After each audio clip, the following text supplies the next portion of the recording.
할렐루야 반갑습니다. 네, 할렐루야 반갑습니다. 네, 감사합니다. 이제 설 명절이 이제 좀 시작이 되는 분위기예요. 그쵸? 그래서 어제 뉴스를 보니까 벌써 이제 정체가 시작이 됐다고 하더라고요. 그래서 고향으로 가고 싶은 발걸음이 이제 다들 그런 마음이 있으실 텐데 오늘 그런데도 불구하고 이 예배 자리에 나오신 여러분 환영하고 축복합니다. 오늘 이 말씀 듣고 집으로 돌아가시면 더 유익이 있을 줄 믿습니다. 아멘. 네. 오늘 우리가 함께 볼 말씀은 아가서 말씀인데요. 우리 함께 2장 10절에서 17절까지의 말씀 저와 여러분이 교독하고 마지막 절은 함께 읽도록 하겠습니다. 제가 먼저 읽겠습니다. 나의 사랑하는 자가 내게 말하여 이르기를 나의 사랑 내 어여쁜 자야 일어나서 함께 가자. 겨울도 지나고 비도 그쳤고 지면에는 꽃이 피고 새가 노래할 때가 이르렀는데 비둘기의 소리가 우리 땅에 들리는구나. 무화과 나무에는 푸른 열매가 익었고 포도나무는 꽃을 피워 향기를 토하는구나. 나의 사랑 나의 어여쁜 자야 일어나서 함께 가자. 바위 틈 낭떠러지 은밀한 곳에 있는 나의 비둘기야 내가 내 얼굴을 보게 하라. 내 소리를 듣게 하라. 내 소리는 부드럽고 내 얼굴은 아름답구나. 우리를 위하여 여우 곧 포도원을 허는 작은 여우를 잡으라. 우리의 포도원에 꽃이 피었음이라. 내 사랑하는 자는 내게 속하였고 나는 그에게 속하였도다. 그가 백합화 가운데에서 양떼를 먹이는구나. 함께 읽겠습니다. 내 사랑하는 자야 날이 저물고 그림자가 사라지기 전에 돌아와서 베데르 산의 노루와 어린 사슴 같을지라. 아멘. 네, 오늘 우리가 함께 보게 되는 이 아가서 말씀은요. 이 성경에서 지혜서에 포함되는 성경이에요. 이 성경책에는 지혜서라는 책들이 있는데요. 하나님께서 우리에게 주시는 지혜가 담긴 책이다. 이렇게 보시면 돼요. 그래서 외울 때 어떻게 외우시냐면 욥시 잠전 이렇게 외우시면 돼요. 5손가락 저랑 접어가면서 한번 해볼까요? 욥시 잠전 이렇게 하니까 금방 외워지실 거예요. 욥기, 시편, 전도서, 잠언, 그 다음에 아가서까지 해서 이 5개의 책이 이제 지혜서다 불리는 거죠. 이 아가서는요 지혜가 담긴 책이에요.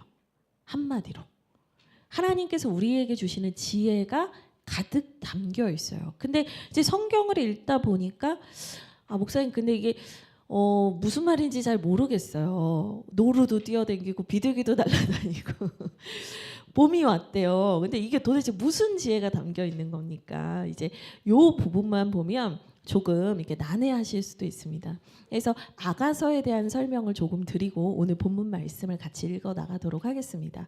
이 아가서는요, 이 히브리어 원문으로는 제목이 노래들 중에 노래라고 돼 있어요. 그러니까 지혜의 말씀을 얘기해 주는데 어떻게 되어 있는 거냐면 노래로 표현했다는 거예요. 노래. 시. 노래 가사로 표현을 했다는 거예요. 그래서 이 아가라는 이 한국말은요. 무슨 뜻이냐면 아름다운 노래라는 의미를 가지고 있어요. 이 아자가 맑을 아름다울 아거든요. 아름다운 노래들이다. 사랑의 노래가 담겨 있다. 이 노래 안에 노래의 의미를 깨달으면 하나님의 메시지를 발견하게 된다. 사랑이 뭔지를 배우게 된다. 정말 그 사랑을 내 삶에서 어떻게 살아가고 실천해야 되는지를 알게 된다는 거예요. 그래서 참 독특한 특징이 있는데 이 아가서는요. 사랑의 노래인데 어떤 사랑의 노래냐면 그냥 문자적으로만 보면 남녀의 사랑 이야기를 다루고 있어요. 사랑하는 남자와 사랑하는 여자. 연애를 시작하고 그 연애를 해서 결혼을 하고 그리고 나서 갈등을 겪다가 완전한 사랑으로 성숙한 사랑으로 나아가는 이야기가 1장부터 8장까지 쭉 진행이 돼요. 그래서 대략적으로 구분을 해드리면 1장부터 4장까지는 연애와 결혼하게 되는 그 행복한 결혼 전에 그 행복한 순간을 담아내고 있다면 5장부터 7장은 갈등을 다루고요.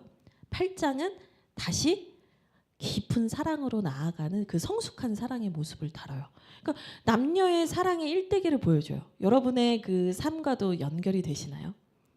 사랑하게 되고 결혼하게 되고 어려움을 겪지만 다시 한 가정, 아름다운 가정을 이뤄가는 그 이야기가 이제 파노라마처럼 쭉 펼쳐지는 거죠. 근데 이제 많은 사람들이 그럼 이 아가서가 아무리 하나님의 지혜가 담겨 있다고는 하지만 남녀의 사랑 이야기를 노래하는 책일 뿐인데 이걸 성경책에 넣는 게 맞습니까? 이런 질문을 하는 사람들도 있었어요. 그런데 여러분, 이 남녀의 사랑을 빗대어서 말한 이 사랑의 노래가요, 비단 남자와 여자만의 사랑 이야기를 의미하는 것이 아니고 그것이 바로 하나님과 하나님의 백성의 관계를 의미한다는 거예요. 우리가 아가서를 보면서요, 남자와 여자의 사랑 노래처럼 그냥 쭉 읽어갈 수도 있지만 이 남자는 누구를 의미하냐면 하나님을 의미하고요. 또 예수 그리스도를 의미하고요. 신랑 대신 예수 그리스도를 의미하고, 이 여인은 누구를 의미하냐면 하나님의 백성인 우리 그리스도의 신부인 교회를 의미한다는 거예요. 그래서 여러분, 아가서는요, 하나님과 우리의 사랑의 관계가 어떻게 흘러가는지도 보여주는 거예요. 하나님을 뜨겁게 만났어요. 하나님을 인격적으로 만났어요. 구원의 은혜를 경험했어요. 그런데 우리가 그 상태가 쭉 갑니까? 아니거든요. 우리와 하나님과의 그 갈등의 상황들이 있죠. 하나님께 내 주도권을, 인생의 주도권을 내어드리는 우리의 분투기가 담겨 있어요. 그리고 결론으로는 어떻게 가는 거예요? 하나님과 내가 온전한 사랑의 관계를 경험하는 것으로 흘러가잖아요. 그러니까 이게 신앙 인생의 전체 여정이기도 하면서 남녀의 사랑의 관계이기도 하면서 하나님과 교회의 모든 관계를 담고 있는 말씀이다라는 거예요. 그래서 그러면 목사님이 이 모든 말씀을 읽을 때 결국에는 이것을 하나님과 우리의 관계로만 봐야 합니까? 또 그것은 아니에요. 두 가지를 다 볼 수 있어요. 왜냐? 여러분, 하나님과 우리의 관계는 반드시 우리의 인간관계로 흘러갈 수밖에 없기 때문이에요. 하나님과 우리의 관계가, 하나님과 우리의 사랑의 관계는요, 반드시 내가 맺고 있는 모든 인간관계 가운데 흘러가기 때문이에요. 그래서 여러분, 우리는 아가서를 통해서 하나님이 나를 어떻게 사랑하셨는가, 하나님이 나와의 관계를 어떻게 붙들고 가시는가를 배우면서 동시에 그 사랑을 배운 사람으로서 우리가 내 주변에 있는 사람을 어떻게 사랑할 수 있는가를 배우게 되는 거예요. 여러분, 그게 중요해요. 그래서 이거를 무조건 하나님과의 관계로만 해석을 하면은요, 그냥 하나님이 나를 이렇게 사랑하셨네로 끝나요. 그리고 사람의 관계로만 보면은요, 아니 그냥 남자랑 여자랑 사랑한 얘기를 우리가 왜 보고 있지? 이렇게 생각하게 된다고요. 두 가지를 같이 봐야 되는 거예요.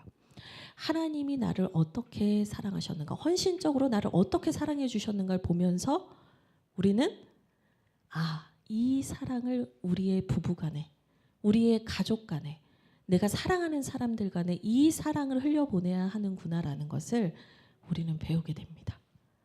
그래서 오늘 이 본문을 가지고 열매 맺는 가정을 세우는 원칙이라는 제아의 제목으로 여러분과 말씀을 나누려고 하는 거예요. 하나님과의 관계에서 이 본문을 한번 볼 것이고, 또 이것이 우리의 인간관계 안에서 어떻게 흘러가야 하는가, 이 투 트랙으로 이 말씀을 볼 거예요. 그래서 그것이 하나님과의 사랑이 우리의 가정 안에 어떻게 퍼져가야 하는지를 오늘 보게 될 것입니다. 네, 좀 따뜻하신가요? 히터를 조금 줄일까요? 네, 졸음이 막 오실 것 같죠? 네, 이따 조금만 줄여주시면 저도 좋을 것 같아요. 네, 그래서 오늘 이 말씀을 함께 우리 그런 의미에서 보도록 하겠습니다. 먼저 우리 2장 10절의 말씀 함께 읽도록 하겠습니다. 같이 읽겠습니다. 시작. 나의 사랑하는 자가 내게 말하여 이르기를, 나의 사랑 내 어여쁜 자야, 일어나서 함께 가자. 아멘. 이 말씀 정말 많이 들어보셨을 거예요. 이 말씀이요, 이 솔로몬이 이 아가씨를 지었는데요, 이 솔로몬이 이 술람미 여인이라는 한 여인을 사랑하게 돼요. 그래서 이 여인에게 사랑의 노래를 부르면서 이 1장과 2장이 쭉 이어지거든요. 근데 이 많은 사랑의 노래들 중에서도 제일 유명한 구절이 뭐냐면 2장 10절 말씀이에요. 뭐라고 하냐면 나의 사랑하는 자가 내게 말하여 이르기를 나의 사랑 내 어여쁜 자야 일어나서 함께 가자. 너무나 달콤한 사랑의 노래를 불러요. 중요한 건 뭐냐면 이 솔로몬이 이 남자가 이 여인을 향해서 부르는 호칭이에요. 호칭. 여러분 이 호칭을 한번 보세요. 나의 사랑하는 자, 나의 사랑, 내 어여쁜 자야. 여러분 이걸 먼저 하나님과 우리의 관계로 빗대어서 설명을 해드리면요. 하나님께서 여러분을 어떻게 보고 계시는지 아세요? 나의 사랑, 내 사랑하는 자야, 내 어여쁜 자야 라고 우리를 늘 부르고 계신다는 거예요. 나와 함께 가자.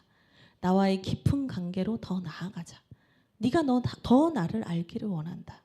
하나님께서는요. 우리를 이토록 사랑하시고 달콤한 목소리로 부르시는 분이라는 거예요. 근데 여러분 2장 10절에서만 이렇게 얘기를 한 게 아니에요. 1장 7절 보세요. 여러분 성경을 펼치시고 1장 7절을 한번 보세요. 내 마음으로 사랑하는 자야. 1장 7절에 이렇게 나오고요. 8절 보세요. 여인 중에 어여쁜 자야. 9절에 내 사랑아. 13절에 나의 사랑하는 자. 14절에 나의 사랑하는 자. 15절에 내 사랑아. 16절에 나의 사랑하는 자야. 2장 2절에 내 사랑은. 7절에 내 사랑이. 8절에 내 사랑하는 자에. 9절에 내 사랑하는 자는. 여러분 보이세요? 쉴 틈 없이 내 사랑하는 자야. 내 사랑하는 자야. 내 사랑하는 자야. 내 사랑하는 자야라고 부르고 있다는 거예요. 여러분 이게 남자가 여자를 사랑해서 애타는 그 프로포즈를 하는 장면처럼 보여지지만 사실은 하나님께서 여러분을 이렇게 사랑하신다고요. 계속해서 여러분을 이렇게 축복하고 사랑한다고 고백해도 더 하고 싶은 마음으로 여러분을 사랑하신다고요. 심지어 그 내 사랑하는 자야, 내 사랑하는 자야, 내 사랑하는 자야 하면서 여러분을 이렇게 사랑하시는데 또 어떤 모습으로도 사랑하시냐면 2장 2절과 3절 한번 보세요. 2장 2절만 볼까요? 여자들 중에 내 사랑은 가시나무 가운데 백합화 같도다. 무슨 얘기냐면 다 가시나무인데도 나는 너만 백합화로 보여. 내 눈엔 너만 보인다. 내가 너를 이토록 사랑한다. 내가 너를 이토록 사랑하고 축복하고 있고 나는 절대로 너를 떠나지 않을 거야 라고 애절하게 말하고 있다는 거예요. 하나님께서 여러분 한 분 한 분을 이렇게 정말 사랑하신다고요. 여러분 한번 생각해 보시겠어요? 이 하나님의 사랑을 아낌없이 다함없이 반복해서 계속해서 받는 사람은 어떤 인생을 살게 될까요? 미간의 인상을 찌푸리고 다닐까요? 그만해. 사랑한다고 그만해. 이러실까요? 난 불행해. 힘들어. 이러실까요? 어떨 것 같아요, 은경아? 계속해서 사랑한다고 은경이 말해주면 어떨 것 같아요? 그죠? 우리 어린이 친구도 알아요. 행복할 거예요. 여러분, 내 삶에 문제가 많고 내가 어려운 환경에 놓여 있기 때문에 내가 불행하다고 느끼는 게 아니라요. 내가 이 하나님의 사랑을 듣지 못하고 누리지 못하기 때문에 우리는 고통스러운 거예요. 여러분, 내가 이 하나님의 사랑을 매일 매순간 항상 충만하게 누리잖아요. 여러분, 내 삶의 자리가 어렵고 힘들어도요. 여유라는 게 생겨요. 웃을 수 있다니까요. 축복할 수 있어요. 여러분 부부관계도 마찬가지예요. 내가 하나님의 사랑으로 충만하면요. 내 배우자를 사랑할 수 있어요. 이 사람이 나에게 어떤 것을 해주지 않아도 내가 먼저 사랑할 수 있다는 얘기예요. 여러분 하나님의 사랑으로 내가 충전되지 않았는데 누굴 사랑할 수 있다? 그거는 사실은 인간은 불가능해요. 인간은 사랑이 샘솟지 않거든요. 인간은 기본적으로 이기적이거든요. 사람은 자기밖에 몰라요. 여러분 여러분이 가정을 꾸리시고 친구 관계를 맺으시면서 철저하게 경험하신 거예요. 근데 여러분에게 다함 없는 사랑을 주시는 유일한 분이 누구시냐면 하나님 한 분밖에 없어요. 그분은요, 오늘 분량 끝났어. 내일 다시 와. 이렇게도 말씀 안 하세요. 하나님 저 사랑한다고 해주세요. 그래, 너 사랑해. 하나님 저 사랑한다고 좀 해주세요. 나 너 엄청 사랑해. 하나님은요, 우리가 하나님을 향해서 그 외침을 할 때요, 단 한 번도 우리를 빈손으로 돌아가게 하시는 분이 아니라는 거예요. 여러분, 하나님께 사랑을 배우시기 바랍니다. 하나님의 사랑으로 채워지세요. 이게 첫 번째 원칙이에요. 하나님의 사랑으로 채워지지 않으면요, 우리는 본능적으로 살 수밖에 없어요. 그건 저도 마찬가지예요. 제가 목사니까 목사님은 항상 하나님의 사랑으로 사시죠? 아니에요. 저도요, 하나님의 사랑이 없으면 갑자기 이렇게 빠직할 때가 있어요. 최 목사님 딱 눈치를 채요. 그러면 이렇게 슬금슬금 그러면 저도 알아요. 내가 지금 거칠구만. 뭐 이런 걸 느껴요. 그러면 제가 혼자 기도하러 가요. 아는 거예요. 아, 내가 하나님의 사랑으로 지금 채워져야 하는데 그게 아니어서 예민해지고 있네. 이 영적 민감성을 갖게 되는 거예요. 여러분 분명히 기억하셔야 돼요. 정말 하나님이 기뻐하시는 열매 맺는 가정이 되는 첫 번째 원칙, 하나님께 사랑을 배우고 하나님의 사랑으로 채워지는 거예요. 그러면 어떻게 되냐? 배우자 간에 또 자녀와 부모 자식 간에 계속해서 축복의 말을 할 수 있다니까요. 지금 이 말씀에 나오는 게 우리한테 가르쳐 주는 거예요. 이렇게 사랑해봐. 내가 사랑하는 사람을 향해서 이렇게 말해봐. 내 사랑하는 여보, 내 사랑하는 대훈아, 내 사랑하는 하람아, 내 사랑아, 너무너무 사랑해. 저희 부부의 노하우 하나 같이 곁들여서 말씀드릴게요. 저희 부부가 처음 결혼을 했을 때 신혼여행 가서 원칙을 정했어요. 우리가 만약 싸우게 된다면, 만약에 제가 이랬어요. 이거 제가 요청한 거예요. 제가 남편에게 계속해서 짜증을 내거나 남편에게 화를 내는 상황이 연출된다면, 제가 저희 남편한테 부탁했어요. 당신은 무조건 나에게 사랑한다는 말만 하세요. 기승전 답이 사랑이에요. 그래서 오늘 왜 늦은 거예요? 이렇게 얘기를 해도 사랑해. 이제 그거를 신혼여행 때 지침을 드린 거예요. 아니, 사랑한다고 말하지 말고 왜 늦었는지 얘기해 보라고요. 사랑해. 아니, 그게 아니고 사랑해. 근데요, 여러분, 그 말 계속 듣다 보면 웃음이 비실비실 나와요. 사랑해? 그래? 그러면 또 다음엔 그러지 맙시다. 막 이렇게 되거든요. 근데 저는 실제로 남편과 결혼 생활 10년을 넘게 살면서 그 방법으로 큰 싸움을 정말 많이 막았어요. 저희도 사람인데요. 여러분, 사랑해. 나 당신 사랑해. 당신은 나의 사랑스러운 사람이야. 그 얘기 계속 해보세요. 그러면요, 가정이 달라질 겁니다. 처음에는 짜증내는 것 같아도요, 여러분, 그게요, 사람이 마음에 채워지기 시작하면 부드러워지는 거예요. 여러분, 특별히 이 하나님의 사랑을 체험하는 것도 제가 중요하다 말씀드렸는데요. 이 사랑을 먼저 체험하신 분이 기꺼이 배우자와 자녀를 먼저 사랑하시기를 권면드립니다. 여러분, 먼저 사랑하는 게, 먼저 표현하는 게 지는 게 아니고 손해가 아니고요. 여러분, 이게 예수 그리스도를 닮아가는 거예요. 어릴 때는 받는 게 먼저예요. 어른이 된다는 건 주는 게 먼저예요. 그래서 로마서 15장 1절 말씀에 이런 말씀도 있어요.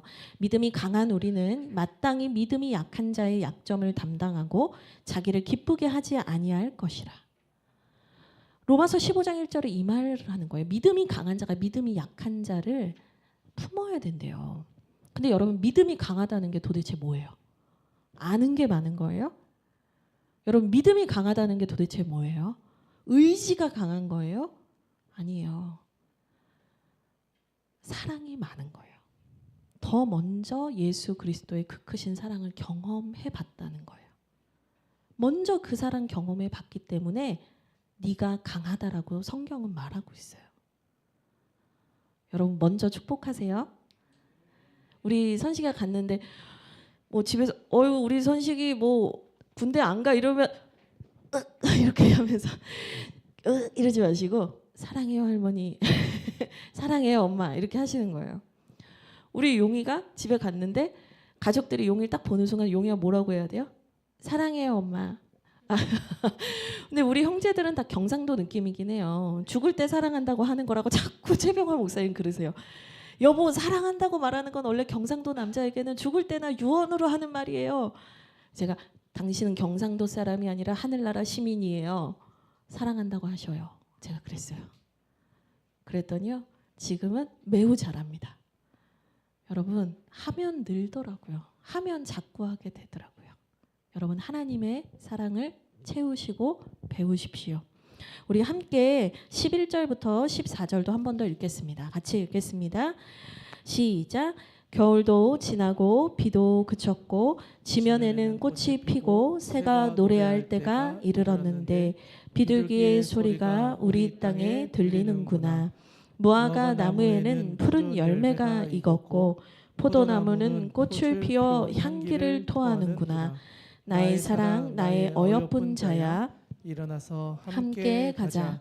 바이트 낭떠러지 은밀한 곳에 있는 나의 비둘기야 내가 내 얼굴을 보게 하라.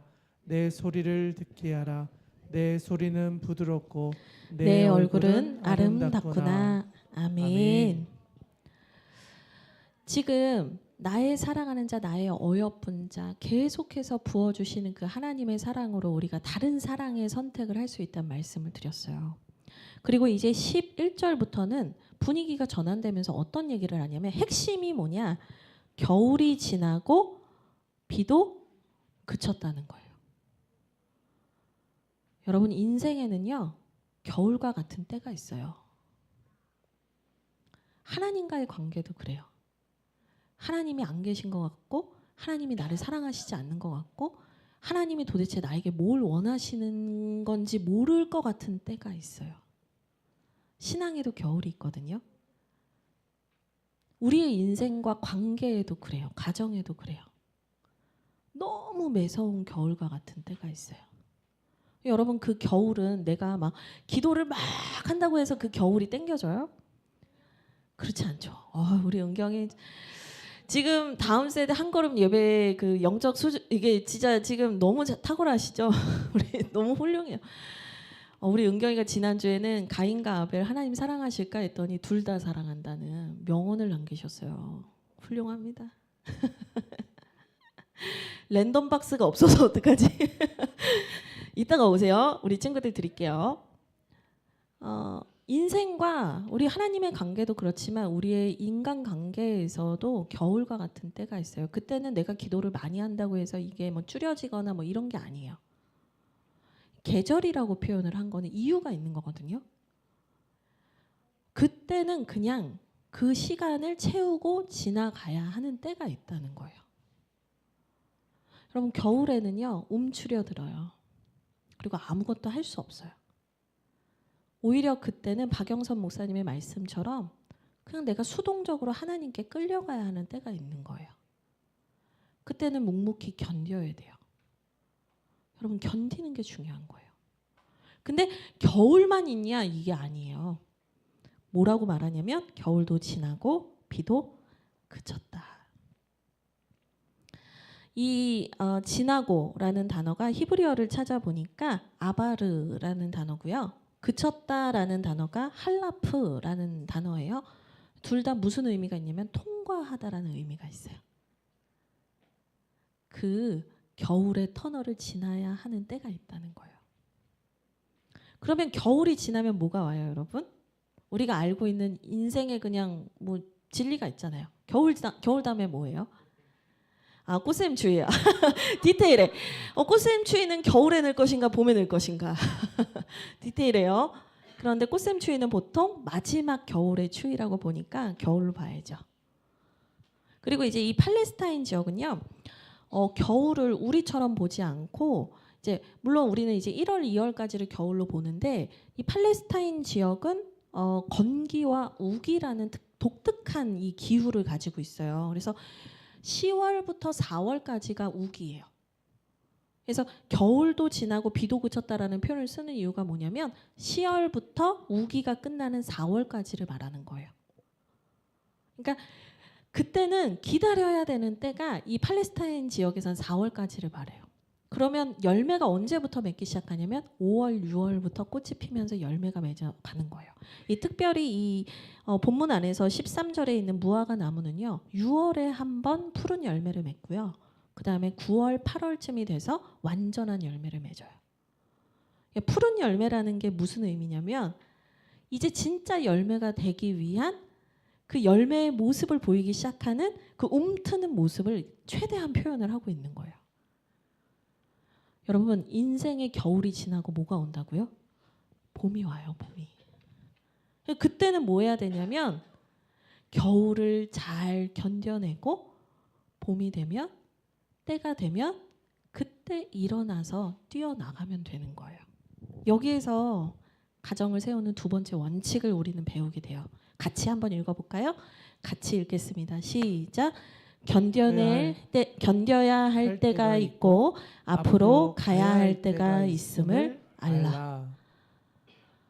여러분 부부 관계를 세워간다는 것도 그렇고요. 부모와 자식이 한 가정을 이뤄간다는 것도 그래요. 견뎌야 할 때 움직이고 움직여야 할 때 가만히 있으면요. 그 해 농사는 끝나는 거예요. 여러분 하나님의 이끄시는 그 흐름을 따라가셔야 돼요. 내가 바꾸고 싶다고 바꾸는 게 아니에요. 하나님의 흐름을 따라가야 돼요. 그런데 그 어려운 겨울과 같은 시기에 하나님이 우리를 그냥 홀로 두시느냐? 그렇지 않아요. 그게 어디 나오냐면요. 14절에 나와요. 14절 제가 읽어드릴게요. 바위 틈 낭떠러지 은밀한 곳에 있는 나의 비둘기야 내가 네 얼굴을 보게 하라. 이 얘기를 하거든요. 이게 너무 시니까 노래니까 목사님 무슨 의미인지 모르겠어요 하실 수 있는데 여러분 이 비둘기 같은 새가요. 바위 틈 낭떠러지에 있다라고 하니까 우리가 느낄 때는 어때요? 되게 위험한 데 있는 것 같잖아요. 겨울과 같은 매서운 날씨인데 낭떠러지에 있다. 이게 뭐 다 이렇게 좀 어려운 상황이 연상이 된단 말이죠. 근데 실제로는요. 여러분 이 비둘기가 낭떠러지, 바위 틈 낭떠러지 은밀한 곳에 둥지를 트는 이유가 뭔지 아세요? 맹금류, 독수리나 이런 맹금류로부터 그 둥지를 보호하기 위해서 여기에 있다는 거예요. 이게 뭘 말해주냐면 겨울 내내 너무 매섭고 힘들었고 난 낭떠러지에 있는 것 같았는데 그게 아니라 하나님께서 우리를 은밀한 곳에 보호하고 계셨다는 거예요. 나를 그냥 혼자 두신 게 아니었다는 거예요. 하나님이 나를 버리신 것 같았는데 나를 막 절벽으로 미시는 것 같았는데 그게 아니었고 하나님이 나를 그분의 둥지 안에서 보호하고 계신다는 거예요. 여러분 겨울을 인내할 수 있는 힘은 어디에 있는 거냐면 하나님이 나를 이렇게 사랑하시는 분이라는 신뢰 속에서 인내할 수 있는 거예요. 하나님이 나를 절대로 포기하지 않는 분이라는 걸 믿을 때 우리는 인내하는 거예요. 하나님이 나를 계속해서 사랑해 주신다라고 말씀하시는 그 음성을 들어본 경험과 하나님이 나를 은밀한 곳에서 여전히 보호하고 계셨다라는 것을 알 때 우리는 겨울을 견뎌요. 겨울이 지나면 봄이 와요. 그럼 여러분 봄이 오고 나면 다시는 겨울이 안 오나요? 또 오죠. 어이구 우리 은결이 형 오늘 랜덤 박스 한 5개 뽑아야겠네. 돌고 돌죠. 그러니까 이 계절로 상징한 게 다 이유가 있는 거예요. 돈다 이거예요. 돈다. 오늘은 괜찮은 것 같아도 또 어려움이 오기도 하고 어려움이 왔다가도 좋아지고 울 때가 있고 웃을 때가 있고 전도서 말씀에 보면 왜 하나님께서 우리에게 그런 여러 가지 때를 주셨냐면요. 우리로 하여금 하나님 앞에 겸손하게 하신다는 거예요. 여러분 내가 내 인생을 다 통제할 수 있다라고 생각하는 사람은요. 하나님에 대해서도 주장하려고 하고요. 가족들에게도 자기의 원칙을 주장할 수밖에 없어요. 그런데 반대로 하나님께 모든 주도권이 달려있기 때문에 하나님 앞에 겸손하게 살아가는 사람들은요. 내 사랑하는 배우자나 가족에 대해서도 겸손해질 수밖에 없어요. 하나님과의 관계, 인간과의 관계가 다 일맥상통한다는 얘기를 계속해서 드리는 거예요. 여러분, 견뎌야 할 때, 앞으로 가야 할 때 하나님이 움직이시는 그 때를 따라가는 거 겸손을 배우시라는 말씀이에요. 그러면 내 옆에 사랑하는 사람도 겸손히 섬기게 됩니다. 여러분, 그런 가정 세우시기를 주님의 이름으로 축복드립니다. 아멘. 마지막 세 번째입니다. 우리 같이 15절에서 17절 읽겠습니다. 시작. 우리를 위하여 여우 곧 포도원을 허는 작은 여우를 잡으라. 우리의 포도원에 꽃이 피었습니다. 내 사랑하는 자는 내게 속하였고 나는 그에게 속하였도다. 그가 백합화 가운데서 양떼를 먹이는구나. 내 사랑하는 자야, 날이 저물고 그림자가 사라지기 전에 돌아와서 베델을 산의 노루와 어린 사슴 같을지라. 아멘. 이 10절부터 14절이 솔로몬이, 그러니까 남자가 여자한테 이제 프로포즈하는 내용이라면 15절부터 17절은요 여인의 화답이라고 보거든요. 그러니까 이 앞에서는 이 하나님으로 대표되는 이 남자의 사랑, 절절한 사랑 이게 담겨 있는 거고요. 15절에는 응답이에요. 근데 15절이 중요해요. 이 여인이 뭐라고 하냐? 우리 함께 가자. 이젠 봄이 왔다. 내 사랑을 좀 받아주렴. 막 이런 말들이 막 펼쳐지는 가운데 여인의 답이 뭐예요? 우리를 위하여 여우 곧 포도원을 허는 작은 여우를 잡으라. 우리의 포도원에 꽃이 피었습니다. 이 여인의 그 주어가 달라졌어요. 우리예요. 우리. 그러니까 우리라는 주어가 갖는 게 뭐냐면 알겠다. 오케이. 예스. 허락한 거예요. 같이 가겠다. 함께 가겠다. 우리는 하나다. 우리는 한 팀이다. 여러분, 가정을 세울 때 제일 중요한 정신이 뭐냐면요. 우리는 한 팀이라는 거예요. 여러분, 팀킬을 하시면 큰일 나요. 어제 대건이가 이렇게 롤 게임을 하더라고요. 요즘은 막 온라인에서 친구들이랑도 막 수시로 만나서 이렇게 할 수 있대요. 근데 여러분, 대건아 만약에 그 게임할 때 친구가 우리 같은 편을 공격하면 어떻게 돼? 그렇게 못해요? 다른 게임 뭐 예시될 거 없나? 예전에는 뭐 스타크래프트 같은 거 이제 목사님은 고시대 때 멈췄거든요. 그때는 팀킬 할 수 있지 않아요? 팀킬이 가능했거든요. 그러면 이제 끝나는 거예요. 죽내산하는 거예요. 거기서 그걸 네가 왜 해? 막 이렇게 난리 나는 거거든요. 여러분 계속 이 여인이 이 사랑의 메시지를 받으면서 뭐라고 말하는지 보세요. 우리라는 표현을 쓰기 시작해요. 우리를 위하여. 우리의 포도원. 여러분 우리의 포도원이 뭐냐? 우리의 가정을 말하는 거예요. 우리의 가정에 열매 맺게 해야 합니다. 우리 함께 그 사랑의 열매를 맺어가며 많은 사람을 살리는 가정으로 세워집시다. 이 얘기를 하는데 단서가 있어요. 뭐냐면 이 포도원을 허는 작은 여우를 잡아달래요. 이 팔레스타인의 어떤 상황을 좀 알아야 돼요. 이쪽 지역은 포도를 많이 키우잖아요. 근데 이 포도를 키울 때 이제 꽃이 피기 시작하고 봄이 오기 시작하면은 작은 여우들이 이제 포도원으로 숨어 들어온대요. 그래서 이제 조금씩 이제 열매 맺는다는 걸 얘네들도 알아요. 그러니까 숨어 들어와 가지고 열매를 막 파먹는 거죠. 재밌는 표현이 있어요. 15절 끝에 보세요. 포도원을 허는 작은 여우를 잡아달래요. 그러면서 우리의 포도원에 꽃이 피었기 때문이래요. 그러니까 이제 꽃이 필 때가 되고 열매가 이제 임박했다는 걸 아니까 작은 여우가 치고 들어온다 이 말이에요, 여러분. 근데 그 작은 여우가 실제로 열매만 따먹는 게 아니고요. 이 포도원 밭에 굴을 진짜 많이 판대요, 실제로. 그래서 여우가 들어오면 열매만 따먹는 게 아니라 굴을 하도 파놔가지고 다음 농사까지 망친다는 거예요. 사랑해요, 우리 하민이. 여러분 이게 중요해요. 하나님께서 우리를 회복하시고 빚어가시고 우리 가정을 세워가실 때 여러분 작은 여우가 있다는 걸 잊지 마세요.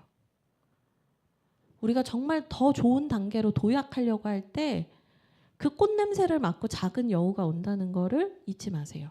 이 작은 여우가 뭐냐? 뭐 우리를 방해하고 우리의 관계를 해방하고 하나님을 불신하게 하는 사단 마귀를 의미하는 것으로도 얘기하지만 여러분 이 작은 여우가요 사단 마귀만 의미하는 건 아니에요. 내 안에 고질적으로 있는 나의 고집스러운 자아와 나의 죄를 의미하기도 해요. 여러분 정말 그 포도원을 망치는 게 때로는 사단 마귀가 우리를 우는 사자처럼 물어가서 우리를 방해하려고 우리를 덮치려고 할 때도 있지만 내 고집과 내 죄와 내 하나님 앞에서 바르지 않은 이 삶의 습관들이 관계를 깨요. 회방해요. 여러분 이 작은 여우를 잡는 게 열매를 보는 키포인트예요. 핵심이에요. 근데 이 작은 여우 어떻게 잡아야 되나? 내가 열심히 어떻게 잡으면 좋을까? 내 성격을 고쳐야 되나? 내 기질을 고쳐야 되나? 여러분 근데 성경에 답이 다 있어요. 15절 다시 보세요. 포도원을 허는 작은 여우를 잡으라. 근데 제가 15절 누가 한 얘기라고 했죠? 여자가요. 여자가. 그럼 이 여자가 포도원의 작은 여우를 잡아라 명령형으로 말했어요. 잡아라 말했으면 누구한테 말한 거예요? 남자한테 말한 거예요. 맞아요. 제가 이 말씀 묵상하다 깜짝 놀랐어요. 전 지금까지 이 말씀 보면서 작은 여우를 내가 잡아야 되는 거라고 생각했어요. 여인이 남자에게 하는 말이에요. 잡아라. 이 남자에게 남편한테 모든 책임을 돌려라 이 말이 아니에요. 하나님께 도움을 청하라는 거예요. 제가 계속해서 남자와 여자의 관계를 하나님과 우리의 관계로 계속 유비를 보여드리면서 설명해 드렸잖아요. 결론적으로 그 작은 여우를 잡을 수 있는 힘이 여인에게는 없어요. 누구에게 있어요? 남자에게 있고 그 남자는 누구예요? 하나님께 있다는 거예요. 도움을 구하라는 거예요. 세 번째 원칙이에요. 우리 가정이 하나님 앞에 바로 서가려고 할 때 영적인 공격이 있다. 그 영적인 공격에서 그 작은 여우를 잡으실 수 있는 분은 누구밖에 없어요? 하나님밖에 없어요. 세 가지예요. 하나님의 사랑을 배워서 하나님의 사랑으로 채워지는 거. 그리고 하나님 앞에서 겸손을 배우는 거. 그때에 따라서 멈추기도 하고 갈 수 있는 거. 세 번째, 하나님께 도움을 구하는 거. 여러분 그래야 우리의 포도원에서 우리가 열매를 수확하고 기쁨으로 노래할 수 있는 거예요. 여러분 저는 이 세 가지 원칙이 부부관계뿐 아니라 가족관계, 인간관계 모든 영역에서 적용되는 원리라고 생각해요. 우리가 이제 1월의 마지막 주를 보내고 있잖아요. 원칙 시리즈로 설교를 했어요. 여러분 하나님께 기쁨을 드리는 인생을 사는 원칙 말씀드렸고 그리고 하나님께서 교회를 세우시는 원칙 하나님의 사람들을 세워가는 원칙 네 번째가 이거예요. 가정을 세우는 원칙. 여러분 우리에게 2025년의 새날을 주신 하나님께 감사하면서 이 원칙을 좀 붙잡고 나아가 봤으면 좋겠어요. 치열하게 기도해 보시고 하나님의 사랑을 정말 간절하게 구해 보시고 그러면서 하나님께서 나에게 허락하신 때를 담담히 겸손히 받아들일 수 있는 겸손을 배워가면서 우리의 가정이 하나님이 원하시는 기뻐하시는 가정 되도록 여러분 그렇게 한 걸음 한 걸음 내딛었으면 좋겠습니다. 우리 함께 기도하고 또 나아가겠습니다.